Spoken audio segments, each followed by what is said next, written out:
You graduated at the top of your class. That is not a miracle. That is 4 years of surviving on instant noodles and borrowed textbooks while everyone around you treated law school like an expensive vacation they'd eventually find a way to afford. You came from nothing, and not the kind of nothing that gets romanticized in commencement speeches. The real kind. A single mother working double shifts at a hospital just to keep the electricity on. A childhood spent watching her come home every night wearing exhaustion like a second skin, and lying awake afterward wondering whether there existed some version of life where people like you didn't have to choose between heat and groceries when winter arrived. Law school was supposed to change all of that. On paper, it did. You passed the bar on your first attempt. A score so clean it looked impressive framed on a wall. But a perfect score does not retire $150,000 in student loan debt. The offers arriving in your inbox are public defender positions paying $42,000 a year. Roles where you would carry 70 clients simultaneously through a system that was architecturally designed to grind down exactly the kind of people you grew up alongside. You know that world. You came from that world, and you cannot afford to go back to it. Then the phone call comes. A firm you have never encountered. An address in the financial district that makes something tighten in your chest when you look it up on a map. The interview is scheduled for the following morning. You show up wearing a suit borrowed from a friend because you do not own one that fits correctly, and the office is everything you anticipated and somehow still worse. Marble floors. Floor-to-ceiling windows commanding a view of the entire city below. The kind of silence that exists in spaces where money is so present, it becomes atmospheric. At the far end of a glass conference table sits a man who introduces himself as Vasquez. He is not what you expected. No ostentatious jewelry, no posturing, just a perfectly tailored suit and the particular brand of calm that belongs exclusively to men who know precisely how much power they hold and have stopped needing to demonstrate it. He tells you he has heard about you, that he needs someone brilliant, hungry, and disciplined enough to know when not to ask questions. The salary he names is 6 times what any other offer has come close to. You do everything you can to keep your expression neutral. You fail almost immediately. Every ethics lecture from the past 4 years assembles at the back of your mind and begins making noise. But ethics do not make monthly loan payments.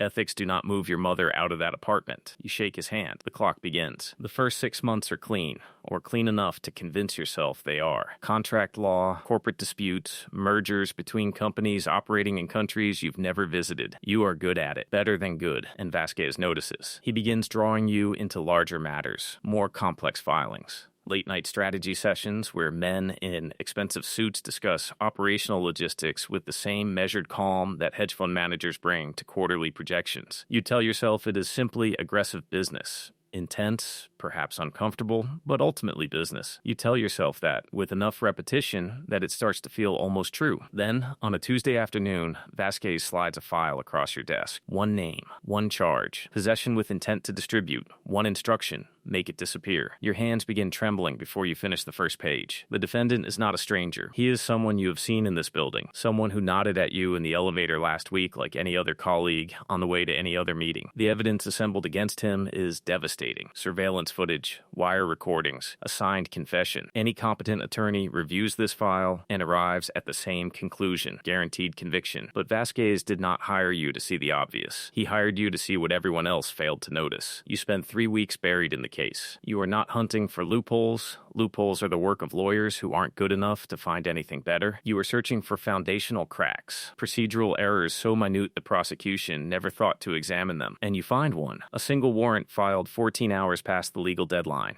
In 99 cases out of 100, no one ever looks. But you look at everything. You walk into that courtroom and you take those 14 hours and you use them to dismantle the prosecution's case from the ground up. Every piece of evidence excluded. Every witness rendered inadmissible. The jury never hears what actually happened. The verdict returns in 40 minutes. Not guilty. That night, you sit in your apartment staring at the wall across from you for a long time. You know exactly what you did. You know exactly what it means. And you understand with complete clarity that the line you just crossed does not run in both directions. 2 days later, there is a knock at your door at 6 a.m. You open it to find 2 people wearing jackets with 3 letters on the back that turn your blood to something cold and still. DEA. They are not here to arrest you. Not yet. They are here to talk. The kind of conversation that happens with the door closed and their badges resting on your coffee table where your eyes cannot stop returning to them no matter how hard you try to look elsewhere. They know who you work for. They know what the firm actually is. They have been constructing a case for 18 months, and they are close enough to smell the end of it. But they need one remaining remaining piece, someone inside the operation, someone intelligent enough to identify what matters and document it without making a mistake that gets noticed, someone who fits your exact description. They present your options with the kind of clean, airless precision that communicates clearly this is not a negotiation. Cooperate and walk away intact when the operation concludes. Refuse and watch your name appear at the top of every indictment connected to every case you have ever touched, every technicality you ever exploited, every motion that ever bent in a direction it shouldn't have. You think about your mother, about the money you have been sending home, about what your name in handcuffs would cost the woman who spent her entire life working herself hollow to give you a way out of the life she had. You agree. They establish a contact protocol, dead drops, encrypted communications, photographing documents during the hours when the office is empty. You are no longer simply a lawyer. You are an informant, and the weight of it settles on your chest like something structural, heavy enough to make breathing feel like an effort, but light enough that you can still walk into work the next morning and sit across from Vasquez and conduct yourself like nothing in the world has changed. The cases grow darker in proportion to your access. A money laundering architecture you helped construct across shell companies registered in 3 countries. An arms trafficking matter that dissolves before it reaches trial when the key witness unexpectedly declines to testify. You do not ask why. You have learned that certain questions do not get asked in this building if you intend to keep working in it. Every case you win,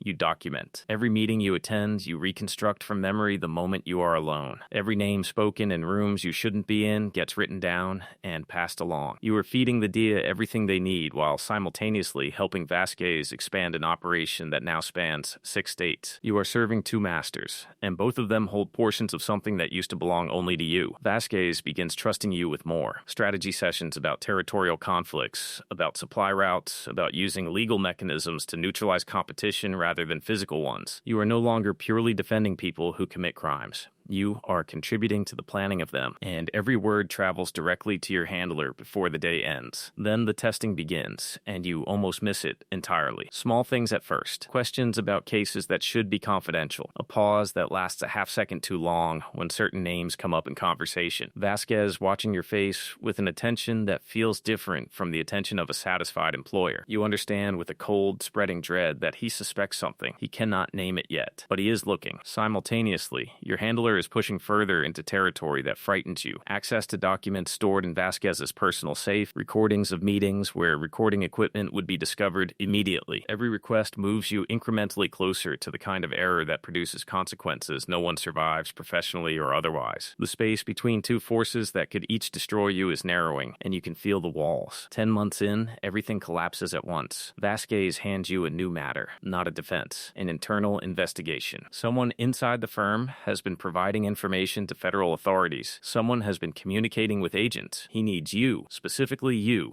to find out who. The temperature drops out of the room. You are being asked to investigate yourself. You spend 2 weeks constructing a false investigation while simultaneously auditing every contact protocol you've used, every dead drop location, every encrypted exchange, looking for the point where something leaked. And then you find it. Not a mistake you made, but a complication you created. The junior associate you have been mentoring, fresh out of law school, wearing the same hungry, idealistic expression you arrived with a year ago. He found something. A file connecting internal firm documents to contact information that leads back to your handler. He doesn't yet understand what he's looking at, but he is smart and he is asking questions. And smart people asking questions in environments like this one do not remain complications for long. They become crises. He comes to your office, closes the door quietly, and asks if you are in trouble. Asks if there is anything he can do to help. You have approximately 5 seconds. Before you can answer, your phone moves. A message from your handler. 3 words they know, get out. You look up from the screen. Vasquez is standing in the doorway. He is not alone. What follows moves with the particular efficiency of something that has been rehearsed. Vasquez does not raise his voice. He does not threaten. He simply lays out what he knows with the composed precision of a man explaining the conclusion of a chess match that ended several moves ago. Your DEA contact was never DEA. He was a cartel operative, a test, constructed and administered by Vasquez himself. Every document you passed, every meeting you reported, every name you handed over,